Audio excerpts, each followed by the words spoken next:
Hi, I'm Akanksha Sabapaty, a researcher in Dr. Dunn's lab, and thank you for giving us this opportunity to present our study titled Effect of Intestinal Epithelial piezo1 Gene Deletion on Murine Distraction Enterogenesis.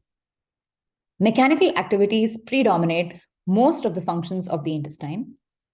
Mechanosensors are responsible for converting force into electrochemical signals. Various layers within the intestine can sense stretch and respond to it, including the enteroendocrine cells of the epithelium. Piezo1 is one such mechanosensitive ion channel that plays a critical role in the gut.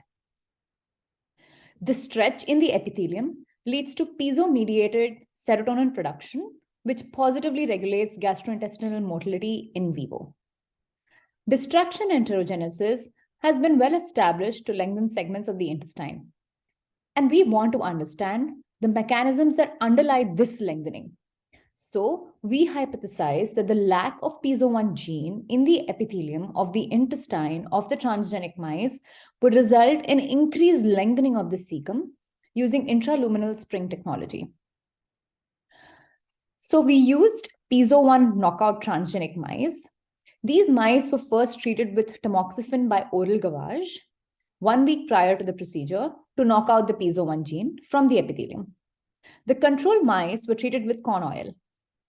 The piezo1 knockout and control mice underwent surgical insertion of gelatin encapsulated compressed and uncompressed nitinol springs into the cecum through a cecotomy. The lengths were measured both at the initial placement of the spring and then on postoperative day 7 after euthanasia.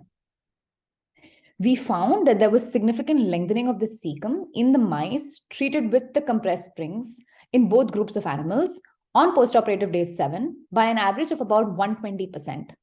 However, we found that there was no significant differences in the lengthening observed between the piezo knockout transgenic mice and the control animal.